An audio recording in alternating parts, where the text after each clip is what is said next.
มาเบสของดีราคาของฝั่งเขาใหม่เลยพี่น้องเลยมาเบิ่งตัวจริง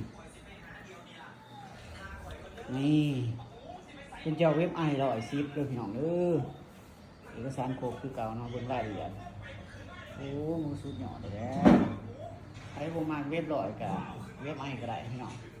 มอนเขางำเหียนเลยซื้อให้ลูกร้านเที่ยวงำเหียนเลยรายละเอียดทองมันยังงามอยู่เนาะนี่พิเศษเลยป่ายเนาะงามหาเด็กงูเลยโอ้งามครับรถคันเดิมนี่เบิ่งทั้งน้ำมันก็เป็นเหลืองใสๆเนาะบริเศษเส้นออกน้อยหนึ่งเหลืองเลยนั่งซื้อเลยฟังเสียงเบิ้ง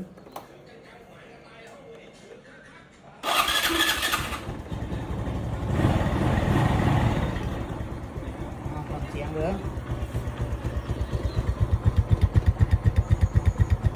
โอ้นิ่มๆเลย